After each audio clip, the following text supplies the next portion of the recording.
think it's my boss.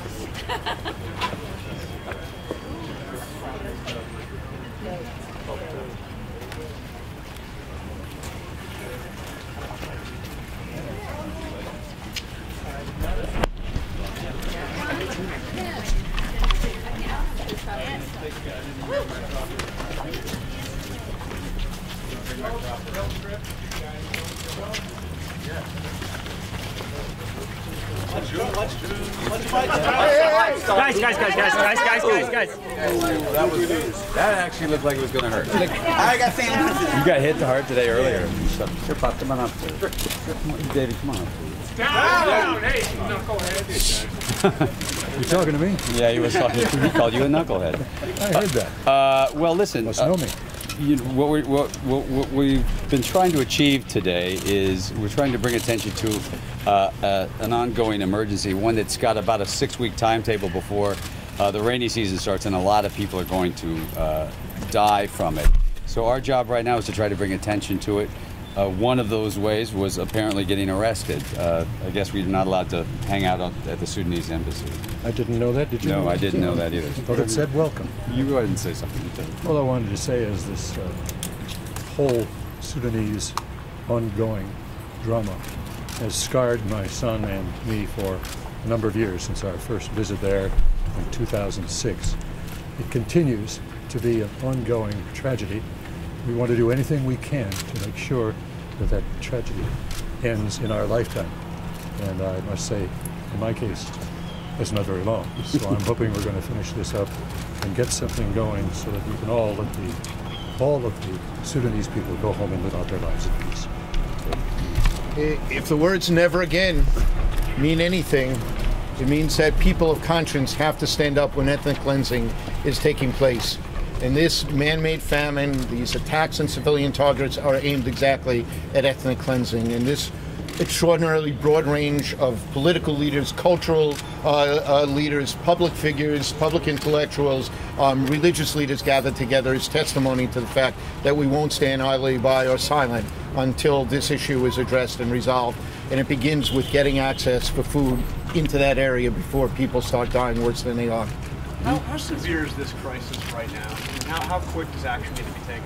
Well, it's a good question. He was asking about how severe the crisis is right now. We just came back. The real danger, of course, is there are people dying every day. They're at a pretty decent number. There were 34 people killed in a month-and-a-half period of time in one village alone, about 500 people injured. That's from random bombing of civilians. These are not military targets at all. These are Antonovs flying over the top and opening up their cargo doors and dropping bombs out. It's also from these new 300-millimeter rockets. They are not they're not very good at hitting their targets, but they're big, so they hit a lot.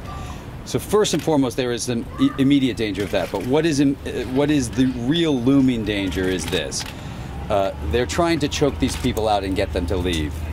It is their land. They've lived on it. It's the oldest society in the world. They've lived there a long, long time. They are not leaving their land. They're hiding in caves while these bombs go on. In the meantime, they've been unable to farm their land, and their land, oftentimes their farms, when they did, were burned.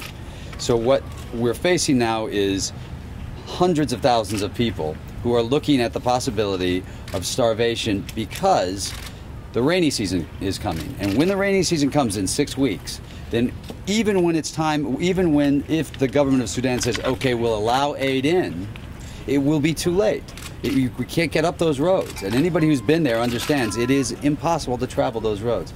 So it needs to start now, because best estimates are tens of thousands of people are going to die from starvation that is man-made. This isn't a famine. You know, this is a man-made tragedy by the government of Khartoum to get these people to leave. So it's immediate, I think. And you think you accomplished something by getting arrested here? I don't. You know, you never know if you're accomplishing anything. All we're trying to do is bring attention to a moment in time that is actually important. We hope that this brings attention to it. We hope it helps with both the parties on the Hill have been great supporters of these issues. But this was very much a Republican issue. It is also very much a Democratic issue. So we hope that gives some more political will and focuses some more. And all of you here help do that, and we appreciate that. And we hope that as the people understand that there really is a ticking clock on this, and that we need to get moving. Mr. Clooney, you've been at this for some time, not just Yes. the last few days, but the last few years. Can you point to any progress that's been made by bringing attention to this? Well, there's been amazing progress at times. You know, the referendum creating an entire new southern state without any bloodshed is monumental. That's a real compliment to the Chinese who acknowledged the southern state, which made it very difficult for the North to do much. It's a great compliment to the administration and the hard sort of personal work that they did on putting together these leaders in making sure that happened. There have been some great strides, but on the other hand, there's an awful lot that still keeps going on. Darfur is still a problem, and it's still going on. Abyei, when I went there a year ago, was 120,000 people. There's no one there. There's no one there now. They have been either killed or moved into camps. So these are all ongoing problems, all by the exact same people. These same men charged with war crimes against humanity at The Hague are responsible for this, and they want these people off that land. And it's that simple. So if they would stop doing that, we'd appreciate it. Mr. Clooney. How'd they treat you in there, by the way? It was really rough, you can imagine. Mr. Clooney. Have you ever been in a cell with these guys? Why don't you ask them? No, yeah.